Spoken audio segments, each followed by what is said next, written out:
he easily slashes a dummy at the training grounds. His moves are precise and fast. He infuses mana into his sword, destroying the dummy in 3 strikes. Lucian thinks he impressed his teacher, but Aizen laughs, calling his moves pathetic. He is shocked. His unique body is perfect for mana. He can maximize his mana, becoming the world's strongest swordsman. Still, his teacher calls him pathetic. He has 2 problems. He swings like a mercenary and takes too long to infuse mana. Even his body has limits. An experienced mana user would easily beat him. Aizen then shows true skill, turning the dummy to dust in 1 strike. He tells Lucian to train hard to reach that level. After a few days, Lucian spars with Aizen. He attacks hard, but the master blocks everything with 1 hand. Lucian tries many moves, but none work. Aizen blocks it all easily. Even a strong overhead strike fails, throwing Lucian back. Then Aizen attacks with a mana charge sword. If Lucian fails to block, he's in trouble, so he charges his own sword. Their blades clash in a mana burst. Lucian counters the attack, knocking Aizen's sword back. The master is shocked. He's never felt such strong mana. The kid's progress in days is amazing. After training, the grounds are shattered. Servants wonder what happened. Lucian sits looking at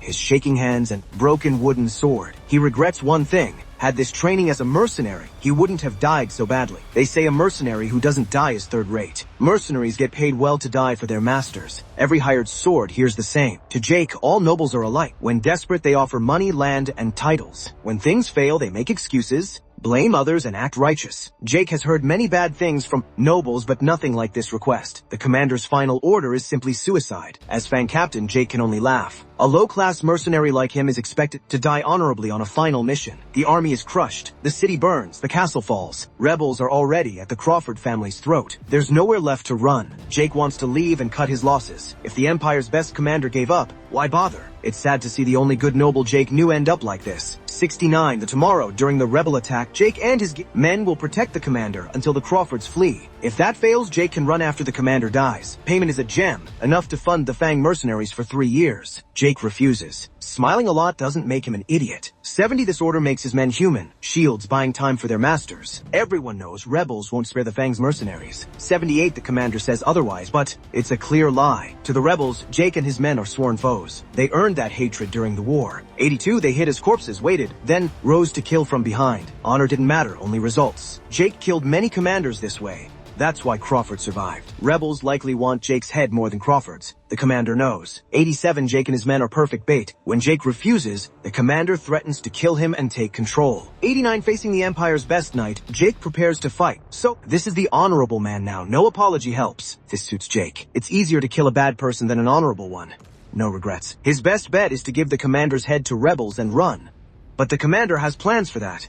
Maybe 2 commander heads would free his men. Jake will give his own life. He led those boys to a war for his own gain. They rose from nothing, chasing a dream. 95-96, they trusted him through hell. He's responsible as their captain. This reminds the commander of true leadership. Shame grips him. In another life, he'd have served Jake, not the Crawfords. No more tax. The commander doesn't move. 102, he asks Jake for no forgiveness, then strikes him down. The skill gap is huge. Jake's head is cut off. You can't fight talent. He hopes this is enough. His men were told time to run. He lived by the sword. Dying by it feels right. As he fades, one thought remains. If he had a Dopal's chances, how far could he go?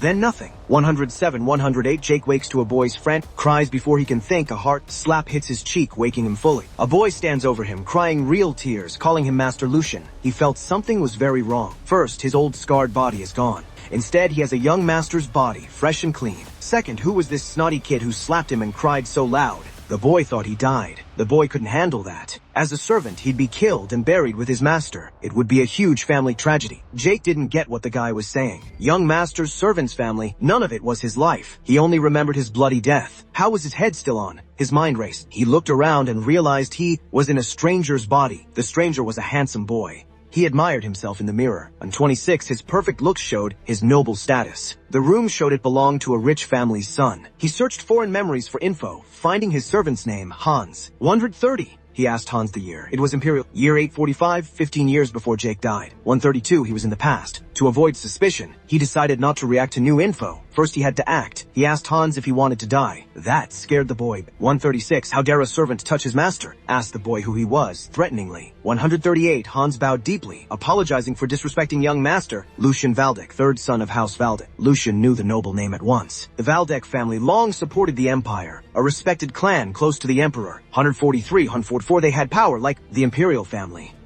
ago, Jake guarded this estate. Instead of his old job, he was reborn as the Grand Duke's third son. Hun 47-48 his whole life, he suffered insults for money due to his low birth. Now he had a sudden golden chance. Maybe fate wanted him to find his dying answer. If so, the gods should watch closely. 152 as Lucien Valdec, he felt the sun's warmth, them how high he could rise and how he'd live. Lucien dressed richly and left his room. He'd seen many places, but none matched Valdec Grand Duchy's splendor. He needed to get used to all this luxury fast. 157 servants watched him strangely, whispering. He felt surrounded by enemies. Hans said it was normal. He'd lived alone until now. He'd been locked in that room for over a year. It seemed crazy. A noble kid with everything would hide from the world. 162 noble minds were a mystery, acting like one was hard. Here lived Grand Duke Sigmund Valdec, the Empire's protector. That man wouldn't let his son waste away for over a year. Lucien was either a problem child, or there was a reason the Grand Duke ignored him. He should avoid his father, but that might be hard.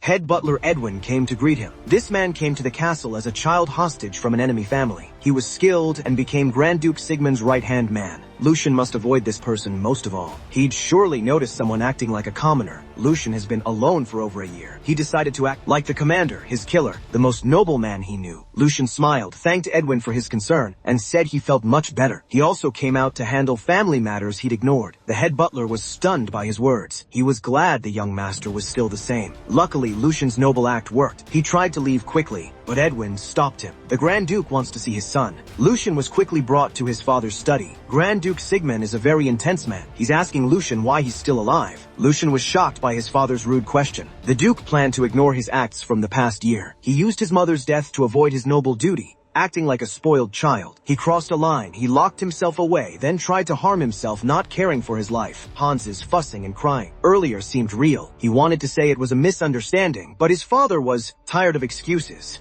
The Duke wanted to hear his true thoughts. Why would he use his weak body to take sleeping pills and cause trouble? He worked here long. No wonder he didn't remember Lucien. 15 years ago as a guard, the third son, Lucien Valdec, died young. The Grand Duke had 4 sons with 4 mothers. He had many children. Jake worked for the family for 10 years. He met the young lords and their mothers, but never Lucien or his mother. Lady Valdec died from illness and her son died later for an unknown reason. Back then, Jake the guard thought the mother and son were just unlucky, sickly and weak. Lucius's real death was hidden. With his mother gone and his bad family standing, the stress was too much. He took sleeping pills, almost a deadly amount. He just wanted his father's attention. It was a cry for help, but his year alone weakened him. Unable to handle the drugs, Lucius Valdec died. The new Lucius must get out of this tricky topic. The Duke sounds cruel to his neglected son, and the scolding felt harsh. Sigmund acts tough, but he's still a father. He must be upset. But this is not the time to care about others' feelings. Lucius is about to lose his noble status. He might not get another chance if he says the wrong thing. The Duke will keep his word. Lucius could hear his bright future cracking. If he doesn't give the Duke a good answer, he'll be sent a remote monastery as a priest. He's not ready to leave this world. The worst is being sent to a harsh northern land, suffering cold and hungry beasts. He's close to dying and starting a new life. The first problem appeared. Lucius wouldn't let a family issue ruin his second chance, so he spoke as his father ordered. First, he truly apologized for shaming the Valdec name and worrying everyone, especially his dad. He admitted his fault and promised to accept any punishment the Duke gave. But that won't be enough to sway one of the Empire's most powerful men. Instead of appealing to his father's feelings, he told the Duke to rejoice. The past cannot be changed. He chose to live for the future, not the past he barely escaped. 224, 225, 226, his strong words convinced them. He asked his father not as a Duke, but as a parent, for support. Lucius felt a child should repent and parents should forgive. Edwin was shocked by his speech. He sensed a big change in the boy's mood. Lucius was very different from the weak, scared boy he used to be. 230, the young man was new. Duke Sigmund didn't like being told how to parent, but a small smile crossed his face. His son's words made him feel he had seen it all. His father's harsh voice softened a little. Lucius sighed in relief. He was right to face his father boldly, not cower. The Duke preferred a bold fighter over a timid one. His long service to Sigmund Valdec helped now. The Duke never thought his troubled son would be so bold after returning. Lucius spoke of hard work, so Sigmund asked his son's plans. Lucius carefully said his first step was to heal his body. Then he thought of the best fighter he'd ever worked with. Once healthy, he planned to seriously learn sword fighting. He believed good food and rest would restore his strength. The Duke's frown disappeared. He was impressed by his son's clever words. Time would show if Lucius's words were true. Duke Sigyn told Edwin to give the boy something to help him start. 246 helping the changed boy was better than empty words. Edwin agreed, thinking it wouldn't take long. Lucius was the only one who didn't know what they meant. He soon saw what his father's help meant. Carriages arrived at the castle, unloading heavy goods. Workers brought many wooden chests full of gold and jewels to the estate. Lucius had never seen such wealth. Was this noble life? He got a huge allowance for 1 month. Doing nothing. 254 with money he thought of investing in something new to fix his weak body. He imagined himself strong, outdoing everyone. He just needed a special potion. After talking to his third son, Duke Sigmund wanted to walk in his garden. Edwin followed as he thought. This garden was loved by Lucian's late mother. The Duke hadn't visited this place in ages. He chose today for a reason. 260. Lucian's change reminded Sigmund of the past. Despite their rift, Duke still cared for the boy, his favorite duchess's son. 262 in the garden, Sigmund said. His son had become pathetic. The boy always looked around, scared of everything. He'd whine like a dog if Sigmund spoke loudly. 266. Lucian's attitude was unlike his mother's. Sigmund almost gave up, thinking only their looks matched. But today Sigmund's view changed. He wondered if he was wrong. Edwin saw the change too. The boy faced his father, spoke bravely, and showed great strength. They always knew Lucian was kind. He just grew up slower than his brothers. He had the Grand Duke's blood after all. Sigmund is still careful not to hope too much. He'll give Lucian tasks that words alone can't solve. Edwin then mentioned a possible problem. 273. Lucian's funds were restored, but the news leaked. Edwin found Jordi. Valdek, the second son, was behind it and had already acted. 75. Jordi fired Lucian's headmaid, replacing her with his own person to control Lucian. Sigmund knew his second son hated Lucian over their mother,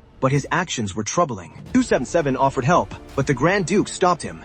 He felt it was harsh for Lucian, but Jordi's tricks wouldn't work if Lucian had been more careful. This is the price Lucian pays for not acting sooner. Sigmund wants to see how he handles it. If Lucian fails, it's his fault. Valdek blood is key, but one must open the door themselves. That is the lion's way. 281 days later, Lucian was back in his room, Hans guarding the door, causing staff gossip. 3 days passed since his funds were restored. Hans couldn't believe his eyes when the chests arrived. Lucian said his talk with the Grand Duke went well. 285. Given their bad relationship, Hans knew it wasn't easy for Lucian. Hans was proud to see his master move on, not wallow in sadness. 288, 289. Hans didn't know Lucian was planning to use the wealth to fix his weak body. He could get his ideal body if he made the elixir. In 3 days, he spent all his funds, turning his room into a lab. He worked non-stop to perfect his method. Hans must be curious, but his loyal guard without questions showed loyalty. Lucian's table held brewing tools a Grand Duke's son would never touch. Crates of rare, expensive moonlight herbs surrounded him. Moonlight herbs had no known use yet. Lucian spent his whole allowance buying them. 97. Lucian seemed crazy now, but this choice would pay off in a year. Moonlight herb prices would jump 10, even 20 times. He was buying flower-shaped Bitcoin in 2010. Extracting the herb's value himself, he respected the Alchemist Guild's boldness. 302. When they first tried Moonlight, herb's success was uncertain, but they risked it.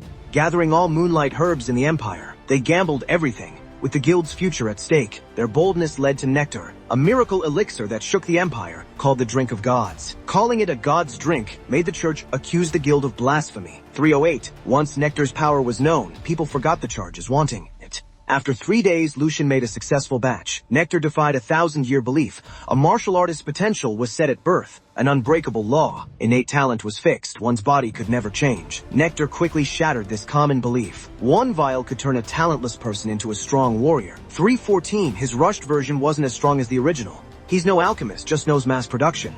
But this bottle should fix his broken body. He was lucky to be sent back in time. Later, during the Empire's chaos, the Alchemist Guild was destroyed first. Nectar's recipe was seen as a threat to power. Rulers tried hard to erase the original recipe. 319. Some found clues to make a similar version, like Jake the Mercenary, who survived the herb's side effect test. Lucian drank his fresh nectar, becoming the first to turn nature's power into his own. How well mana circulated would decide his evolution. The power gained varied greatly per person. Using Nectar's power, he forced open blocked paths in his body. 23. Lucian thought the drug would stop after opening his paths, but he was wrong. He expected pain but felt fine. Mana flowed freely, settling into place. Even a baby's body has impurities that can block blood flow. Is Lucius Valdek a natural genius? As the sun set, Hans paced nervously outside Lucian's room. Finally, the door, locked for days, opened. The young master left his room and asked Hans what happened. The servant, as usual, ran to him upset. Hans called out to the young master many times but got no reply. He could only guard the door day and night. He feared something bad happened, or Lucian became a recluse again. But that was wrong. The young master's eyes were sharper than ever. Hans, who knew him best, saw a clear change. Lucian felt and looked different. Outside, he still seemed like a scrawny kid, skin and bones. He still needed good food and time to fix that. What mattered was the change inside. His heart now pulsed with pure mana, was changing fast inside. Lucian's body made this possible. Feeling the nectar's full power, he knew his body's potential matched world-changing legends. If all went well, he might beat his mercenary peak in less than a year. Hans helped him greatly, so he felt he owed him. Believing in clear rewards, he grabbed Hans's shoulders and told him to listen. He told Hans to use all his savings for a very good early investment. Do that. And Lucian promised the servant easy money. Lucian, feeling generous, promised to include Hans as the investment grew. He was serious. No noble in his time would help a servant like this. A week after the miracle drug, Lucian wanted to walk in the nearby forest. He whistled and hummed during the walk, while Hans stared, thinking he was crazy. Lucian enjoyed this amazing life. He never knew life could be so easy. At the Duke's estate, delicious meals appeared whenever he wished. His room was cleaned perfectly without him doing anything. Maids even made his bed without being asked. As a mercenary, hunger was normal for him. Thanks to noble life, he could focus fully on healing his body. He also solved a problem that bothered him all week. He researched Jake, who should have been a Valdek guard in this time. Checking with the guard captain, he found no one named Jake had applied. Another man he didn't know now worked his old decade-long shift. For now, this is good. Meeting his past self would gain nothing and be a distraction. He couldn't face who he was then. He'd die of shame. Deep in the quiet forest, Hans doubted going further. The old Lucius always hated the training grounds. The current one doesn't mind. Hans reminded him that after the second young master scolded Lucius, he swore never to return.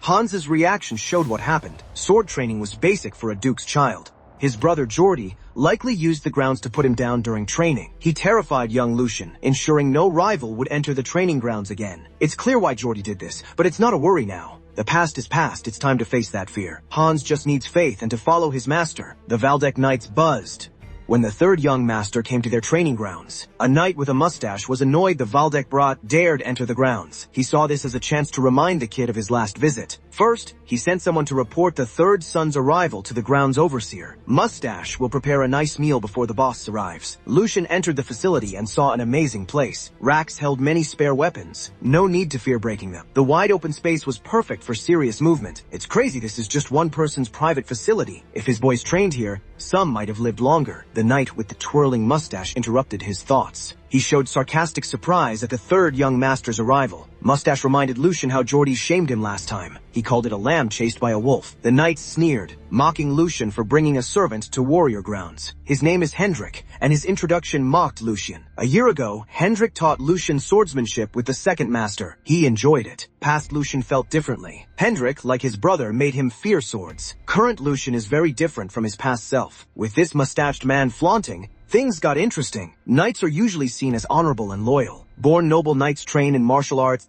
After earning merit, their lords knight them. Lucian thinks knights are just expensive hunting dogs. They must please lords and nobles for wealth and honor. This arrogant Hendrik can't even do that right. Lucian's low family status likely causes his poor treatment. Hendrik acts tough because Jord backs him. Lucian wants to intensely train this idiot and break his mindset. He'd love to toy with him, but he must consider his father's reaction. Knights are in noble houses, core force, valuable assets. Improper punishment would cause tension. Lucian can't go all out now, it's not the time. He spoke clearly. He won't avoid training grounds over past incident. He'll come more often to learn sword forms. He wasted too much time, he needs to catch up. Hendrik cackled hearing him mention sword forms. He said it's too late for Lucian to learn sword forms at his age. He explained that starting from scratch after 15 is impossible. For a 16-year-old shut-in, it's over. Sword forms are ancient secret techniques. Ancestors' movements give insights and refine the body. But sword forms need open mana paths, which Hendrik says close after 16. For Lucian, it'd just be exercise. Sword forms without insight are useless, like an empty shell. Maybe that suits the third master. Useless training for a useless noble. He could be the Empire's best dancer, saving time instead of swinging a sword. Hendrik suggested Lucian 10 gardens. Everyone has a role after all. The other knight's silence showed they supported Hendrik's mockery. The knight was proud he silenced the noble boy. The claim that mana closes at 16 is a lie. Hendrik knows this. He can just play dumb if caught. His goal is already met. He just wanted to crush a foolish kid's hopes. Every night, Lucian was a scared worm in the training ground, mocked by a retainer. The third young master played along, replying in a trembling voice. He said Hendrik's claim was wrong. Mana closes at 25, not 16. He could start now. Hendrik rudely insisted he was right. Lucian asked if Jordi, Hendrik's boss, agreed with him. Hendrik confidently said his boss would back him. He didn't know it was a trap. Lucian said House Valdek was heading for ruin. He even included Hans in his act. The young master complained this knight was foolish, not knowing basic facts. How many talents lost chances due to ignorance? If knights can't recall basic truths, the next generation is doomed. Hendrik's words let Lucian blame his brother. If Jordi runs training with such ignorance, it shames the house and causes crisis. Surely a vassal like Hendrik wouldn't deceive the Lord's son. After Lucian's rant, Mr. Mustache stumbled. Accusing him of deceiving the Grand Duke's son is serious. A Valdek knight wouldn't do that, right? Hendrik stuck to his statement, fearing to say more. Lucian plans to pursue this serious oversight. Time to show this knight what happens when he speaks wrongly. Sir Hendrik doesn't realize how serious this is. If he just wanted to shame Lucian, the young master would have let it go. He admits Hendrik and others dislike him for neglecting his duties and wasting time. He wouldn't blame his people for holding him accountable. If knights and his brother hinder talent with wrong knowledge, Lucian won't ignore it. Ignorance would weaken Valdek knights, risking their people. Lucian quickly turned mockery into an honorable speech. As a Valdek, he must be outraged by such wrongdoings. He argued well, making Hendrik understand his words' weight. He should prepare for the fallout of this meeting. 447. Lucian threatened to tell his father and punish George's vassals. Hendrik couldn't believe it. The kid who once trembled was fighting back. A year ago, Lucian was frail. 449, now he's a hungry wolf. Predator who could crush Hendrik easily. 451, 452, 453, the training ground owner, Jordi. Valdek intervened. Hendrik was scared, but Lucian was glad his brother arrived. Jordi looked at Lucian with clear disgust. Panicked, Hendrik ran to his master to explain. He stumbled, trying to find an excuse to clear himself. Tired of his stammering, Jordi told him to shut up. 48, no need to explain. Jordi watched afar. He saw Hendrik's shameful behavior. The knight should be ashamed, swayed by a child half his age. Jordi was very disappointed. 461, squeezing his shoulder, Jordi told it to fix his face or he'd make things harder for his master. Hans hid behind Lucian as Jordi approached. The servant trembled, while the young star looked his brother in the eyes. Seeing Jordi after a long time, Lucian mocked his brother's face. Jordi Valdek is seen as a noble among nobles. He's known for his dog-like personality, even in Lucian's past life. Jordi's power was less than the first son's, so he hired outsiders. Most met bad ends. When Jordi found someone useless, he'd frame them or cast them aside. Lucian smiled and greeted his brother. They hadn't spoken in a while, so he said some polite words. Jordi plainly called Lucian a fool. He said he saw everything since his brother arrived at the training grounds. Jordi accused him of shaming their respected family. 473, Lucian asked his brother to explain. Jordi said, sir, Hendrik hadn't studied theory in a while, so it was a misunderstanding. Still, using his name to cause trouble was a mistake. Hendrik is not blameless, but Jordi won't punish his man for a small thing. Unlike his useless brother, he knows loyalty and Hendrik's sacrifices for the family. Also, someone who quit basic sword training can't blame a real knight. Jordi said Lucian must respect their people before making claims. 479, Valdek exists thanks to the knights. Jord turned his men, apologizing for his brother's actions today. He saw Lucian's words as a child's outburst, needing kindness. He promised to look after his foolish brother. Lucian was impressed by Jordi's quick thinking against his attack. 483, Lucian aimed insults at Jordi, but Jordi twisted them to insult the knights, stirring them up and saving himself. Today was a warm-up. He'd praised Jordi for handling it well. Lucian put his hand on his chest, admitting the mistake. He thanked Jord for not scolding him for insulting an older brother. 487, he acted like he took Jord's words seriously. While praising his brother, Lucian subtly called him a fool. 489, 490. He showed shame for his earlier words, acting like a brother eager to learn from Jordi. Lucian overly Jordi, telling Hans to record his teachings on silk. This would erase Lucian's weak image and create a new, strong one. A rebrand. The weak third young master is gone. Now he's a man who understands noble games. Lucian then asked Jordi for leave. 495, arguing before their men was bad for both. Jordi didn't lose, but Lucian's words angered him. He wanted to keep Lucian longer for a lesson. But Lucian reminded him their father watched him. Starting from nothing, he had nothing to lose. His brother couldn't say the same. He turned, taking Jord's silence as permission. Lucian grabbed Hans and ran from the grounds freely. 501, he enjoyed talking with Jordi, so they once. Lucian was gone. Hendrik urged Jordi to stop him. That was his worst move. Jordi was furious. He knew he'd been tricked. Lucian and Hans took the same path back. The servant felt uneasy, knowing they'd angered the second son. Lucian knew what the second young master Jordi could do. Hans feared revenge from that monster. Even if lucky now, they might not be next time. Hans looked like a scared animal. Lucian understood his fear. The boy faced what only those serving nobles would know. 511. When a bad boss makes a mess and blames others, the small guys suffer. A master doesn't care is infuriating. Lucian knew this feeling and wouldn't let Hans suffer like he did. He told his servant a knight couldn't harm them. He wouldn't let it happen. Hans had a hard time lately. Lucian was thankful for Hans. When a master acts foolish, those below always suffer. Hans must have suffered a lot as the young master's attendant. Lucian promised Hans his people would never be looked down on again. They would not fear despite their master's odd acts. Hans believed the young master's promise and took his hand. 520. Lucian and his attendant were out in the Valdec estate. After the training hall, he found the quiet strange. He knew Jordy wouldn't just take a beating. Today, Lucian learned of his brother's petty trick. 5 paper made him furious. Hans, usually calm, couldn't ignore it. Master and servant marched, feeling deeply wronged. His brother dared to touch Lucian's allowance. Hans joined because his salary was also cut. Lucian woke up happy this morning. He expected the budget letter. Today he'd buy herbs and supplies. His account should have been refilled after last month's spending. But seeing the number on the paper, his smile vanished. He was so shocked he dropped the paper. His allowance was cut by 75%. Jordy used a maid in Lucian's home to change his funds. Unforgivable. They risked execution for theft. Lucian knew he was partly to blame. His brother did this because Lucian had a weak spot. After the Duchess died, Lucian gave budget tasks to another. 541 Donna, the old head maid, managed funds well. Recently, a new young maid replaced her. Today he met the new head maid for the first time. Smiling, she greeted her boss, introducing herself as Jenny.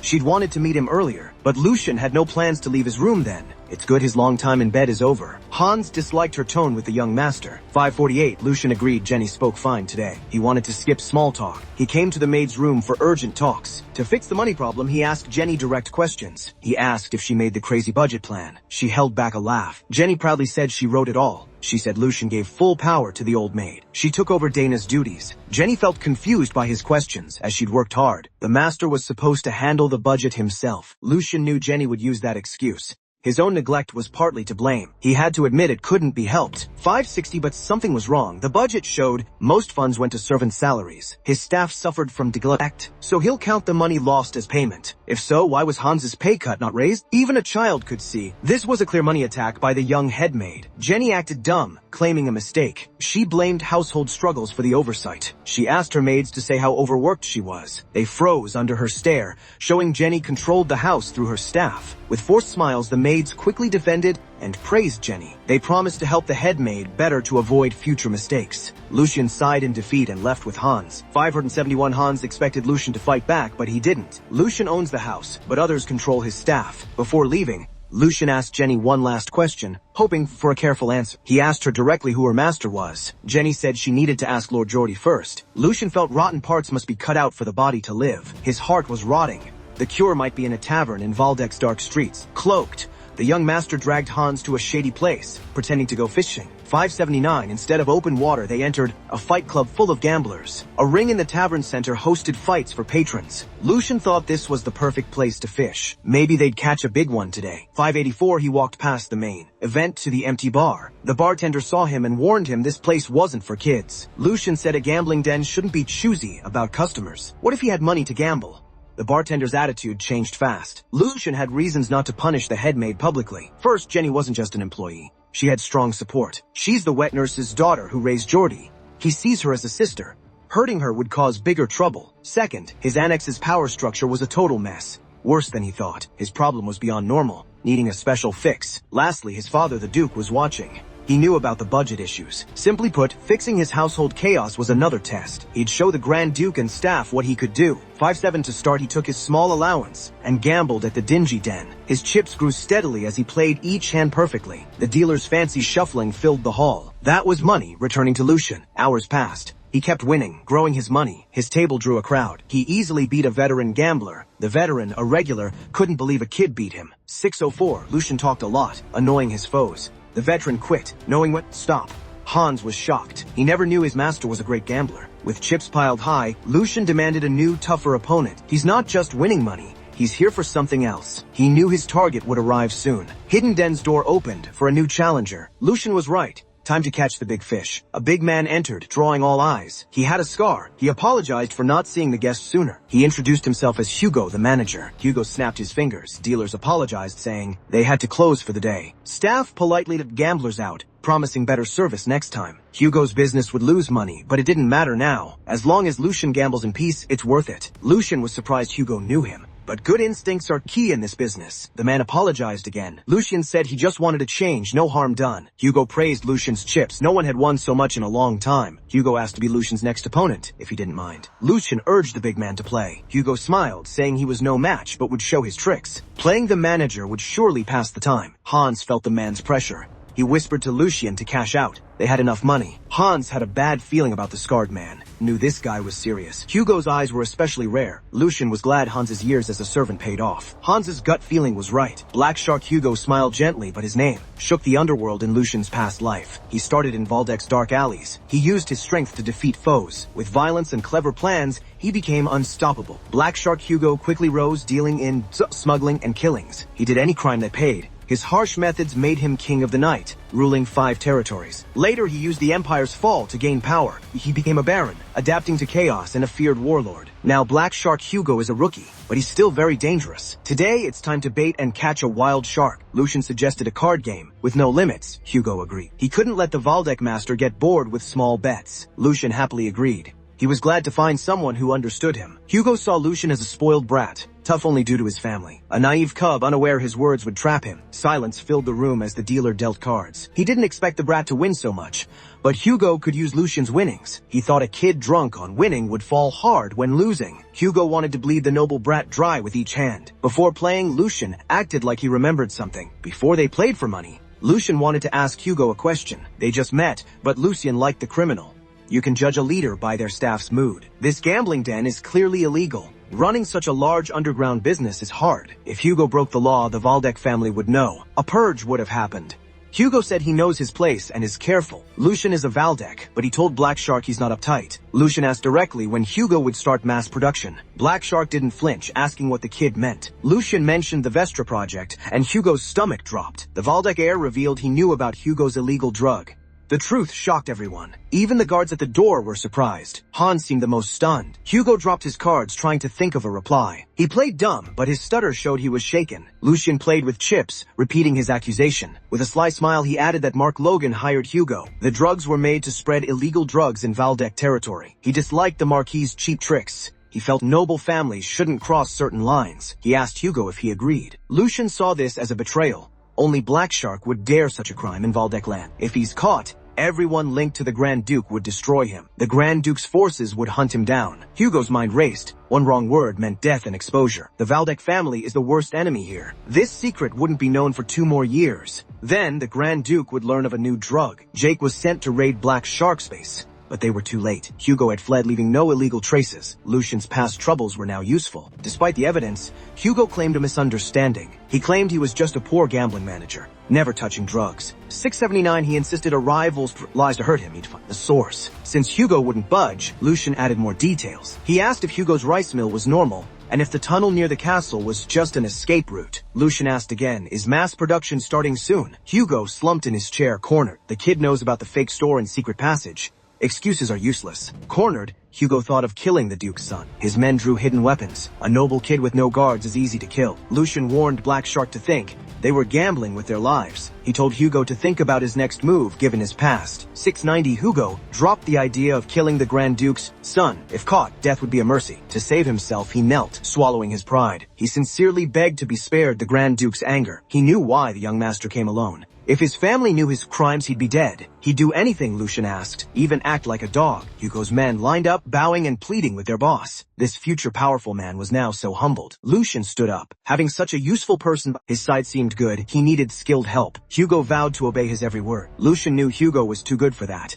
He wouldn't be happy as just a servant. Lucien looked at the man and offered a better deal. He asked Hugo if he wanted to be a knight. That word stirred strong feelings in Hugo. Like other boys, he dreamed of being, but he had to give up. He was just a lowborn tool used by the powerful. His birth stopped him from his dream. Yes, he wanted to be a knight. He wanted it so badly he'd beg for the chance. He'd sell his soul to achieve that dream. Lucien saw a man clinging to a dream. He promised to help Hugo become a knight. If Hugo kept his honor, status wouldn't matter. Lucien's image was burned into Hugo's mind. He offered Hugo a chance to live as a person, not a tool. Days later, Lucien's met with his staff in his annex. He introduced Hugo, a new skilled hire, to his staff. Hugo introduced himself with confidence, unlike his master.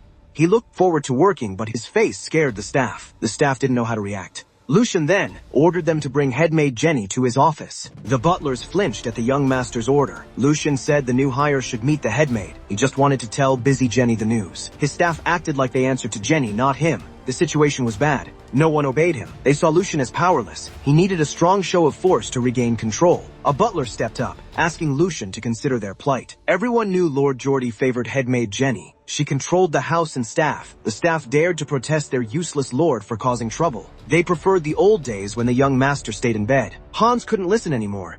He roared at them to remember their duty. Young Master Lucian is the master, not Geordie. Hugo watched, understood the chaos, and offered a simple fix. The young master's words were wasted on these servants. Hugo had a better way. He heard enough and knew what to do. Hugo told his master he'd fix it. For those who forgot their place, loyalty was easy to teach. He warned his method might be rough and needed permission. Lucian liked Hugo's quick thinking. That's why he hired him. Luck was on his side. Hugo was still early in his drug work. Lucian confidently gave Hugo permission to do what they both thought.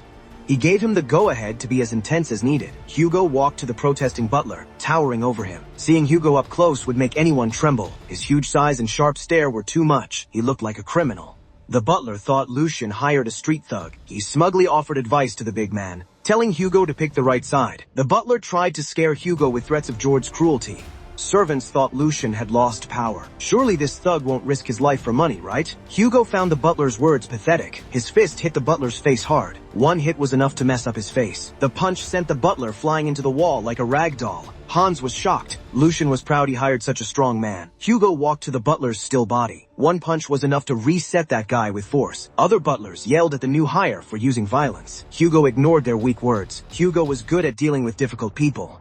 This was a perfect first job. Soon the house staff showed no signs of disagreeing. They even brought in headmaid Jenny, using force if needed. With a slap mark, Jenny snarled, saying they wouldn't get away with this. Instead of fearing her, the butlers told her to shut up and walk. Used to being in charge, she wasn't used to yelling. She kept threatening punishment until Lucian's office door opened. She saw a strange sight. Her maids and butlers were forced to kneel. Their fear of Jenny was replaced by fear of Hugo. Young Lord stood by the window, hands behind his back. He turned to the tied-up maid, smiling and waving. He was glad his staff was finally doing their job right. Lucian saw the slap mark and excused the boy's zeal. Jenny got angry. Sure, her weak young master couldn't get away with this. She refused to bow to Lucian, saying Geordie wouldn't allow this. She dared to say if they stopped, she'd let it go. Lucian just laughed. He calmly grabbed the whip and walked to the maid. Why stop when things were just starting? The day was early and he was ready to whip. He told Jenny to say what she wanted. She should say it all now, because by day's end she'd be dead. Executions have long warned wrongdoers. Are clear, effective, and leave a strong message. It's a proven method. Lucian walked to Jenny, whip in hand. She glared at him with hate. He looked back calmly, his gaze steady. Today he could show the Grand Duke that the weak third son was gone. He waved a finger, calling his butlers. They grabbed Jenny, forcing her to kneel. The woman who ran the house was now pinned, unable to move. Even pinned, she spoke against Lucian, not believing he'd act on his threats. She believed if anyone hurt her, Geordie wouldn't just watch. Jenny boasted her mother nursed Jord. They grew up like siblings. Lucian was tired of her empty threats. This was her last chance. She kept repeating the same old line. Dying while chanting his brother's name would be pathetic. If Jenny had other tricks, now was the time to use them. Like a broken record, she kept talking about young Master Geordie. Lucian had to set her straight. He had many reasons to kill her. Insulting a noble, neglect, incitement, and theft. With her crimes, she was crazy to think her link to Geordie would save her. She was wrong. At best, Geordie could hit Lucian a few times. If the Grand Duke stepped in, he couldn't even do that. Their father might even reward Lucian for handling this cult, causing trouble. Jenny forgot Geordie was just another heir. That title belonged to Lucian. Lucian gave her a chance at their first meeting. She chose to be disrespectful instead. She caused this herself. Hearing the facts broke her delusion. Jenny trembled, then admitted her wrongs and begged for mercy. Sadly, she was just unlucky. Lucian used the whip with full force. Flesh tore and blood splattered in the office. News of Jenny's capture reached the second young master. Geordie and his knights rushed to Lucian's office, worry on his face. He couldn't believe his weak brother took such steps. Days ago, Jenny said the kid retreated after being shamed. Now he threatens to kill. Geordie was confused. 812, he had spies in Lucian's home for this. They should have stopped Lucian and helped Jenny. But it was too late. In one day, Lucian took control of the annex, even Geordie's people. The knights told Geordie the reports were wrong. They thought Lucian was too cowardly to hurt anyone. They believed Lucian feared Geordie most. Geordie calmed down after hearing this. Then they heard a whip tear flesh and an agonized scream. Geordie slammed Lucian's office door open. His eyes went to the bloody whip on the floor. Lucian stood behind Jenny. Her back had nasty cuts, bleeding freely. Geordie never imagined such a sight. Even Geordie the Cruel was shocked. Lucian just asked why his brother was there. He apologized for the poor welcome. He was busy, so Geordie could return later. Dealing with disloyalty was tough. Ignoring his brother, he told Hugo to stand Jenny up again. 8:25, 8:26, Geordie told his knights Oliver and Gert to get Jenny. They rushed forward. Lucien gave Hugo a grim order. If anyone came within 3 steps, Hugo could slit the maid's throat. Lucian would take full blame. Seeing his wild eyes, Oliver and Gert stopped. With a sharp blade, Hugo told Lucien he'd handle the throat slitting. The blade's tip cut Jenny, spilling more blood. She could only cry out for Geordie. Geordie begged the Black Shark to drop the dagger. He warned that disobeying meant Hugo and his family would be beheaded. Their heads would hang on city walls. Hugo ignored George's weak threat. His master is Lord Lucian. He obeys no one else. 8:38, he would follow his master's will. Geordie saw he had no power here. He asked Lucian why Jenny deserved such harsh treatment. Lucian listed her crimes: insulting, disobeying, and budget meddling. This was her punishment. He told his brother to separate public and private matters. This put Geordie in a tough spot. 8:44, Tristan Valdek is the first heir to House Valdek. Geordie Valdek is the second heir. 8:47, a power struggle exists. Geordie needed to build power. His brother's public shaming hurt him. 8:49, he lost Hendrik. Failing Jenny, his right hand would weaken. His claim, his weakness would cause distrust among his followers. He was trapped. Geordie gave in to Lucien, begging for Jenny's life. 53, his knights, Hans, and all servants were shocked. Hugo was different. He stayed focused, hand on his blade. Lucian found his brother's show absurd. One word from him won't end this. 859, after this mess, words aren't enough. Geordie thinks he's special. All nobles are alike. Lucian played along, asking what Geordie's concession meant. There's no win here. Lucian is just doing his duty. The maid's crimes affect everyone. 862, covering this up would shame the Valdek family. Lucian said he wanted to drop it, but the law tied his hands. He couldn't ignore such clear crimes. 65, 866, Geordie clenched his fist, telling Lucian to state his demands. Lucian said, stealing wealth has always been punished. 868, he might drop it if the accused returned many times the stolen amount. For a good price, Lucian might forgive.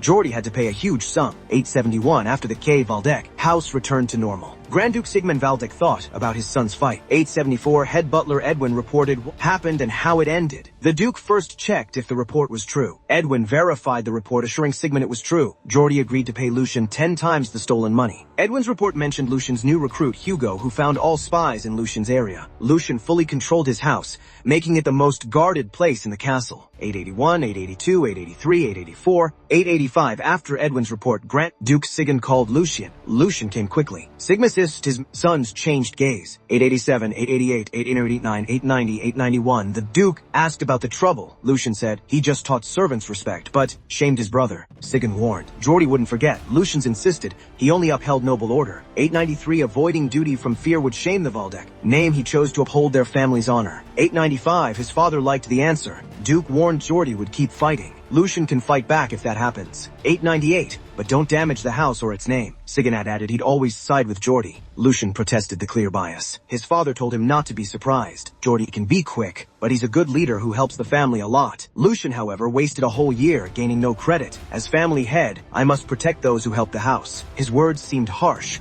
but Lucian understood the real meaning. He felt his father was telling him to surpass his brother and rise. 907, Duke Sigmund wants him to get stronger.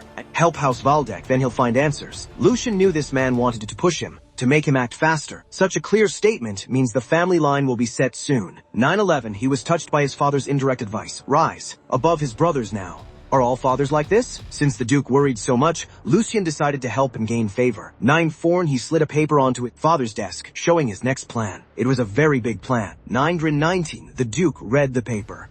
Anger grew as he read, crumpling it. Disturbed, he quickly asked if the info was true. If Lucian made this up for gain, he must say so, but every word was true. He also found an insider spreading drugs for Marquis Logan. He urged his father to investigate fully. From the Duke's reaction, he'd do more than just investigate. 924, Sigmund's anger filled the room, his mana leaking out. He cursed Bernhard Logan, that shameless Marquis. A noble dared to taint Valdek land with drugs. This cannot stand. Lucian felt the Empire's protector's power. The Valdek master is not to be messed with. At this rate, he might get hurt too. 929. Before his father's anger grew, Lucian spoke. Reporting to the Emperor would give House Laurent time to escape. All was done through the Bahan Guild, hiding the Marquis' direct role. Pushing harder would make things worse.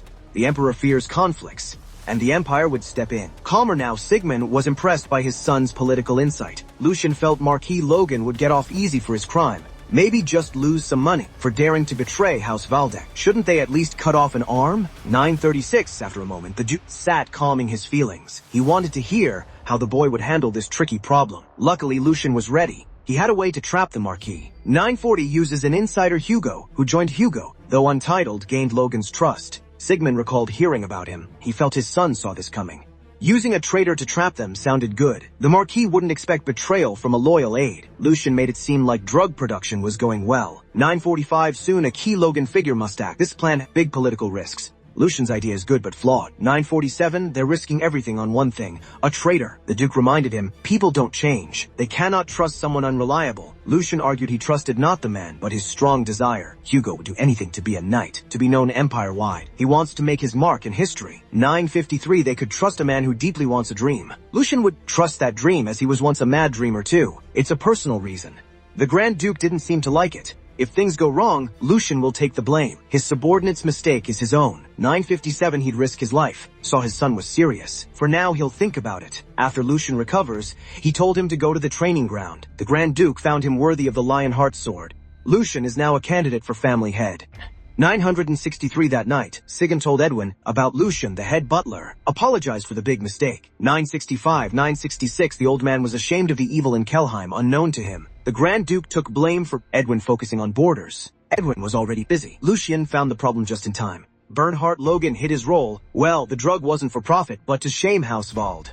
The Landrons planned to use this later. Some nobles ignore the Empire's state, blinded by politics. Sigurd wanted a deeper report on Hugo. Edwin's research showed Hugo as a simple thug running a gambling den.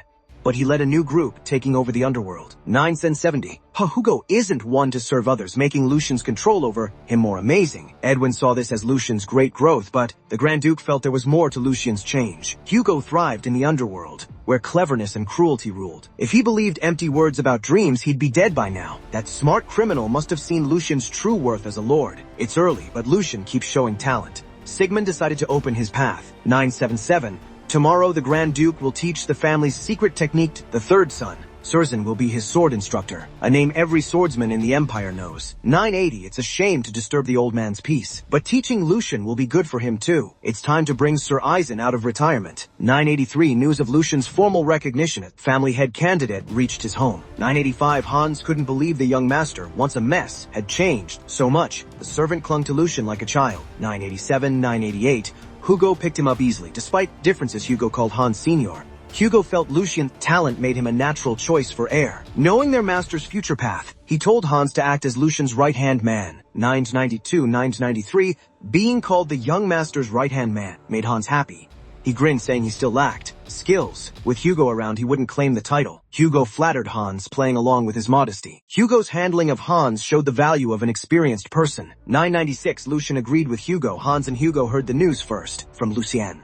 He admitted Hans's gentle nature could be a weakness. Still, the kid truly cares for his master. He stayed loyal to Lucian even in bad times. With more experience, he can manage internal affairs well.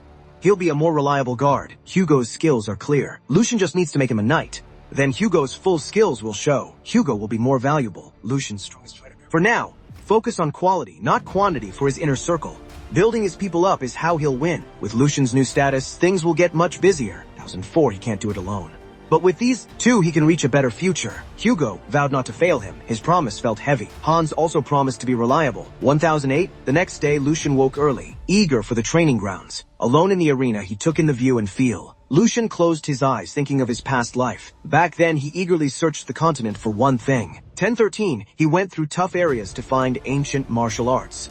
These arts raise a swordsman to a higher level. He was obsessed with sword forms. Many sword forms exist, but higher advanced. Ones are rare. He searched hard, but found neither the advanced forms he wanted, nor the intermediate ones knights used. He only found a basic form for few knights. He learned that true power needs noble blood. Learning even a basic sword form as a mercenary was huge luck. Failing to protect his team in battle always showed him how weak he was. He longed for a true sword form. What he once wanted is now within reach. The Valdek family's heirs and close allies learn an ancient sword form, far better than advanced ones. Today he'll learn the Lionheart sword. His mind raced with ideas. How good could he be? Close to his dream, he felt nervous before starting. The lesson is still far away. Excited since dawn, he paced the arena for hours. He should calm his mind with mana before the lesson. In his past life, he learned sword skills by stealing or bits of info, never having a master. He values his second chance at life more each day. Lucian sat cross-legged in the arena, meditating. Someone watched him from above. Sir Eisen watched Lucian meditate in silence. He'd been watching, but Lucian's focus never broke. He thought something changed the young master. The once timid boy was now disciplined. Sir Eisen was surprised when the Grand Duke asked him to teach Lucian swordsmanship.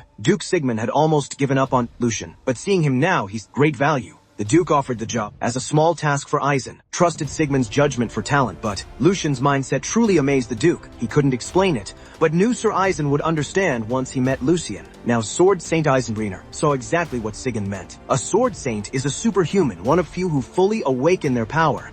It's the highest title for the best swordsman. Few in history reached this peak. To other swordsmen, they are like gods. A legend stood before Lucian. The young master was shocked. You don't meet a god daily. Sword Saint Eisenbrenner, an old man with white hair and training clothes, bowed to Lucian. They hadn't met since Lucian's birthday years ago. He politely introduced himself, though he was famous. Hans said Lucian would learn from a knight who served Valdek for 2 generations. His attendant forgot to mention the knight was the sword.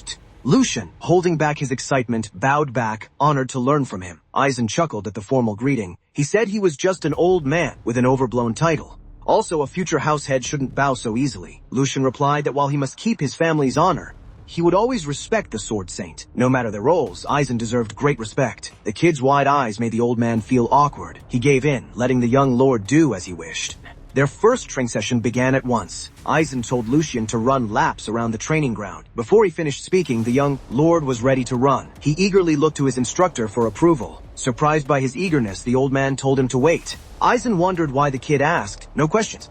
How far? What's the point?" Most noble kids would ask many questions first. Lucian was curious, but assumed the order to run was necessary. He believes a disciple should just follow their master. Eisen saw pure longing for the sword in Lucian's eyes. Unlike other young lords, he finally understood the Duke's words from that meeting. 76, he told Lucian to run the laps. Lucian smiled and stepped onto the sunny training ground. Eisen watched from afar as Lucian ran the field. 79, Lucian took the running task seriously. Steps were even and he sped up. He followed Master Eisen's order without thought, knowing the run's true purpose. This simple task was a test of his disciple aptitude, to see if he had the spark. Lucian knew this, having used similar tactics as a mercenary captain. 1084, he'd give new recruits small, unwanted tasks and watch them. A master learns much about a newbie by watching their reaction to simple tasks. 87. Lucian gave the test his all, aware Eisen watched his every move. 89, 1090. He had shown his mindset. Now, Lucian aimed to prove grit by running until he collapsed. 1092, that was the plan, but after an hour something felt wrong. He ran hard for 60 minutes, yet felt no fatigue. The more he ran, the better he felt. Each loop made his body feel lighter and nimbler. This was strange. He'd only used nectar and light walks to heal his body. Even the Sword Saint noticed this oddity. He only wanted to check the young lord's fitness, expecting little. But the kid showed huge stamina. 1099, Lucian's performance defied logic.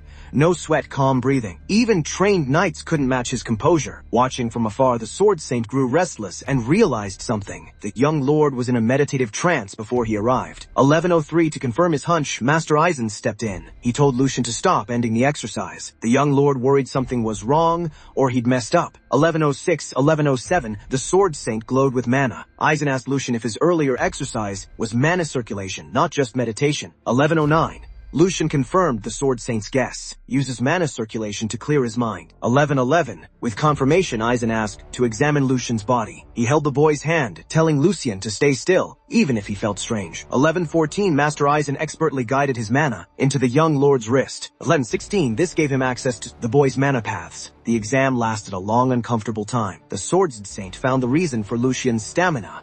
Lucian had reached the final stage of circulation, like him. But there was more. The boy went beyond limits Eisen couldn't reach, opening a new path. 1121, Eisen stood still. He pulled his mana back and let go of Lucian's hand. 1123, 1124, with trembling hands, he asked Lucian how long he'd done circulation. Lucian was stunned, unaware of his achievement. 1126, the Sword Saint said Lucian's mana was pure as fresh snow. His core was perfect for mana efficiency, like a constant water wheel. Reached a realm few warriors ever do. Many train their whole lives but can't catch up. Lucian expected something, but not that he was so close to completion. If so, he didn't need to hide anything from his new master. He has many questions about his state, only the Sword Saint can answer. Lucian said he started using mana a month ago. He found his mana paths were already open. He heard it should be painful, but he felt no pain or blockages. This kid surprised the Sword Saint. He was a genius, but only reached his peak after decades. Seeing the young lord, maybe legendary swordsman, who split mountains and seas were real, not just myths. Aizen got serious and asked to speak freely, even if it seemed rude. He asked Lucian to give up his claim as Valdec's heir and choose another path. Lucian was shocked. Why give up his new role? He feared something was wrong with his body. Maybe he couldn't learn sword skills, or mana would harm him. Aizen said it was the opposite. Lucian's body was perfect. He can push his mana and body past known limits. He can also go beyond the peak and break common rules. If Lucian focused only on his sword, he could become a sword saint fast. For him, this was a dream come true. He knew Lucian's body was special, but this was beyond his hopes. Learning the Lionheart sword, Lucian thought he could achieve his impossible dreams. Who knew he could go beyond that? Level straight to the sword's peak? Since Aizen made him choose between family and sword saint, not both, the path must be hard. Master Aizen confirmed he could only pick one path. The old man doesn't have much time left. Circulation lets him move his old body at nearly 100. But he's aging. He needs to pass on his skills to the next sword saint soon. Even focusing only on the sword might not be enough. Lucian recalled the sword saint to eyes in 8 years. Time is short. Lucian wanted to accept Master Aizen's offer and focus on the sword, but the coming chaos means martial power alone won't be enough. Only those with power and status would survive the coming chaos. Though his dream was near, he had to think bigger. He apologized to Sir Aizen. He chose to stay a Valdec. The sword saint offered him a great chance, but he couldn't accept it. The old man understood. He felt bad for putting Lucian in a tough spot. He regretted wasting his youth only to be greedy now, near death. He wanted Lucian to carry on his legacy after he was gone. Watching the old man think about his life, Lucian had an idea. He asked the sword saint what he'd do if another talented person appeared, not him, far from Valdec estate. The woods, a horse galloped. A young noble rode a strong horse. Training stopped when an attendant ran to him. The attendant, out of breath, gave news about Valdec's third son. The noble stopped his horse sharply. He couldn't believe the rumors were true. Joshua Valdec, the fourth son, refused to accept his foolish brother, was now a candidate for head of house. His attendant confirmed the rumors. The Grand Duke announced it. Lucian was training in swordsmanship with Sir Aizen. Joshua was fed up.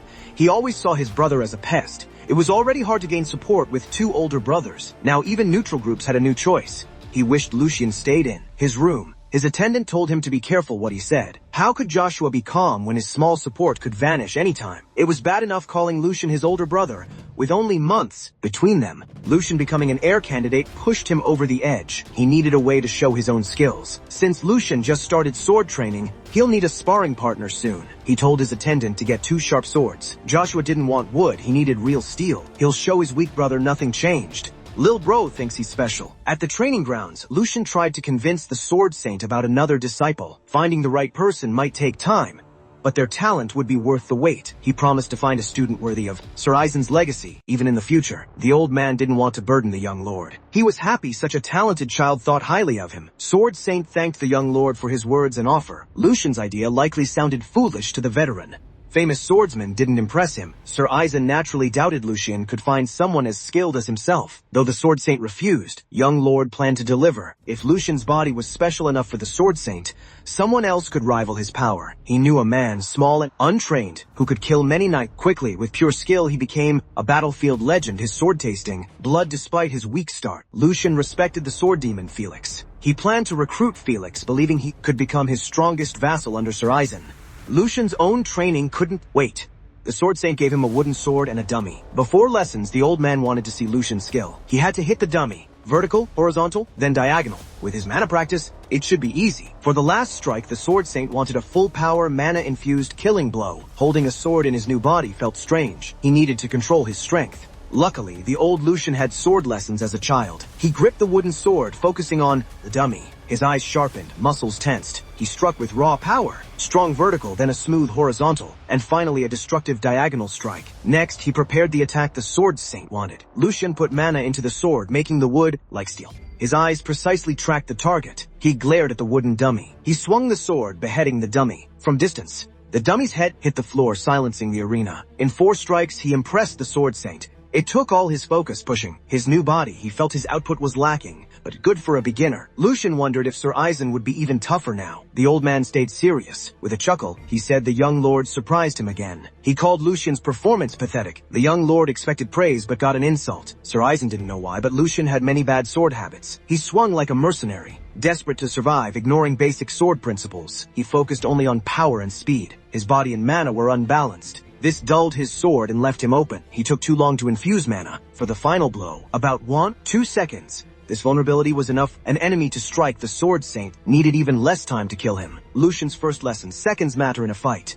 A moment can mean life or death. He didn't see the old man move until the wooden sword touched his neck. Lucian realized his foolishness. He could have died again without knowing. His easy life made him lazy. Lucian sincerely promised to learn this lesson and fix his bad habits and mindset. Sir Eisen said a strong body isn't everything. Brute force won't beat a skilled mana user. Body and mana must flow as one for true power. He showed this with a quick strike on the dummy. At first the dummy seemed unharmed. Then it suddenly burst into many pieces, scattering everywhere. This was the sword path for the young. Lord days passed since their first training. They moved from dummy practice to sparring. Lucian attacked hard, but Sir Eisen blocked with one hand. Despite the handicap, the old man taught him theory and practice. He stressed that mana flow must be constant. Physical training sharpens moves. The goal is mana control as natural as breathing. While using mana to strengthen his body, he needed to save power for other uses. If he could focus perfectly, Lucian would be unstoppable. Using what he learned, the young lord attacked from above, but was stopped again. Sir Eisen lectured on sword forms while easily beating Lucian. A perfect parry sent Lucian flying. Lucian thought of attacking again, but was too tired. As he caught his breath, Sir Eisen charged, his sword with mana, daring him to defend. Sir Eisen wanted to make their spar more challenging. Lucian had to judge the enemy's speed and path, then counter with exact force. With no time to think, Sir Eisen attacked fast. Lucian stayed calm, remembering his master's words, be one with nature like water. This way he could find gaps in an enemy's defense. Next, use minimal energy for maximum power. Stay focused, never lose pace. His training paid off. He quickly charged sword with mana. He parried Sir Eisen's attack, blocking the sword aimed at his head. For the first time learning swordplay, he didn't feel helpless. The genius's mana met the Sword Saint's power. Sir Eisen held the clash, watching Lucian. Seeing enough, he gently pulled his sword back, ending the clash. He ended the training. Lucian must remember today's feeling deeply. If he can do that, he'll be top swordsman. Lucian laughed. Easier said than done. Forget remembering the feeling. He couldn't feel his legs and fell. Drained from training, Lucian thanked his master deeply. The arena around them was partly destroyed. Laborers often fix the training ground's damage. Each time they fix it, it looks worse. They couldn't imagine what training caused such damage. After sparring, Lucian sat, recover from the hard pace. He was just glad he survived today's session. The old man's harsh training fixed his old bad habits. If daily torture builds him up, so be it. Pain helps him learn faster. The more he saw Sir Eisen, the more he admired him. The old man always creates challenges for Lucian's skill, giving sharp advice for perfect reactions. Lucian knew Sir Eisen's methods were hard. Sir Eisen always knew his student's body well. Trusting his body to Sir Eisen's lessons brought daily progress. Lucian once thought sword mastery meant endless practice. He never considered balance, reserve power, or flow until now. The key was already in him. If he knew this before, things would be different. In his last fight with the commander, his sword could have hit him. He still clearly remembered his death and defeat. In his mind, he wouldn't have lost so easily. He might even surprise the commander with his improved sword skills. His past defeat still bothered Lucian. Now recovered, he felt stopping training would be a waste. If he found a good opponent, he could test his progress. The gods immediately gave him what he wanted. His younger brother, Joshua Valdek, entered the training ground with a servant. Joshua ignored Lucian and greeted Sir Eisen. This boy called himself the Sword Saint student. Sir Eisen politely asked why he visited. He politely told Joshua to return later, as he was training Lucian. The attendant couldn't stop the rude boy from interrupting. Joshua said his brother was training, so he came to help, claiming more sword experience. His insulting smile showed he was just talking nonsense. Lucian was thrilled. The perfect opponent was here. He could finally unleash his recent pain. The Sword Saint stood confused by the fourth young master's sudden request. How could this kid help Lucian's training? Joshua asked to spur his brother to test their mana use. His smile seemed innocent, but anyone could see he was plotting. He said they had no time to act like brothers. Now was their only chance to meet. Joshua knew his request was rude, but he just wanted to spar his big brother. Lucian almost laughed at Joshua's version of events. This family's children were truly smooth talkers. It was funny to hear the boy use brotherly bonding as an excuse. Joshua arrived unannounced with a real sword, facing a brother with less than a week of training. It was so obvious and shameless, yet almost innocent. His goal was clearly to crush a rival and secure his place. He thought he could get his way by pretending to help his brother. If the Sword Saint watched, it would make the spar's outcome more important. Lucian's name had fallen so low that a young, inexperienced boy was trying to control him. The young lord knew Sir Eisen's stance. Joshua had put the old man in a tough spot. To protect his master, Lucian accepted his brother's challenge. He first acted foolish, praising the youngest for his kind heart. Then he playfully crushed Joshua's claims. He couldn't ignore such bad behavior. Such silly talk wouldn't work here. It can't be ignored. To teach the family's immature child, Lucian will fight. But this is the last time he'll allow such childish acts. He'd never forgive Joshua for troubling Sir Eisen again. The Sword Saint saw his student understood Joshua's true goal and decided to face it directly. Blood ties are strong. Sir Eisen gave his blessing, letting the brothers fight. But this is the last time. If the spar got too risky, he would stop it at once. Both young masters promised to follow the Sword Saint's rules. Lucian ruffled Joshua's hair darkly, wishing the youngest a good spar. With a fake laugh, the fourth young master replied with hidden anger. Both fighters entered the stage, facing each other as the Sword Saint watched. He reminded them this was a spar, not a fight to hurt, just to test their skills. Lucian must approach this fight ready to learn, as it's his first formal spar. Joshua, as the older swordsman, must act responsibly. The old man begged them to fight without shaming House Valdek. To show readiness, both brothers drew their swords, gripping the handles. They eyed each other hard. Joshua wasn't used to Lucian acting like an older brother and defending himself. Each time Lucian said he was older, Joshua felt hurt. He hated that small age gap making Lucian his elder. The hard part was over. He got his way and could silence Lucian by the spar's end. For Joshua, it wasn't about birth order, but who was more skilled. He barely hid his hate and anger. He looked at his steel, sword with a face one would save for a deadly foe. Lucian felt at home with the sword's cool, heavy feel. It had been ages since he last held a real weapon. In his mercenary days, he'd have used dirty tricks to beat a noble brat. Today, he will fight proudly as befits a Valdek lord. If he used a past life sword, skill the old man would notice. Joshua was cunning, but Lucian saw him as a naive kid. He wanted to keep the spar fair, as a big brother should. Joshua spoke, asking about Lucian's earlier confidence. The fourth master saw Lucian's glances as fear. He thought Lucian, with a real sword, was now scared. He said real sword fights cause accidents only when skills are even. He suggested wooden swords for Lucian. That's not needed. He wanted to keep it fair, but Joshua seemed to want pain. A good beating is the only cure for a stubborn sibling. Again, he called him youngest, stressing each word to hurt him. Provoked, Joshua shifted, ready to attack. He sped up, closing the distance with heavy steps. He only wanted to make Lucian regret his words with violence. Lucian tensed, ready for the attack. Teaching his brother a lesson with limits would be hard. Joshua also learned from the Sword Saint. His skills and moves were not to be underestimated. Lucian was still tired, having used much mana in his spar with Sir Eisen. Luckily, Joshua's inexperience showed. He fell for simple taunts easily. Lucian prepared, infusing his legs with mana. He used the Sword Saint's lessons, focusing power and mana as his angry brother neared. One leg's mana infusion was enough. He stepped forward, and his speed made a loud, gunshot-like sound. By beating Joshua's speed, Lucian would create an opening. Sir Eisen's eyes widened in concern. Joshua's attendants were shocked. Lucian loomed over his brother, telling Joshua to grit his teeth and block. Failure might cost him his tongue. Lucian's sword moved in an arc with great force as he taunted his brother. The link to the next episode should be appearing on your screen. Just click on it and you can watch it.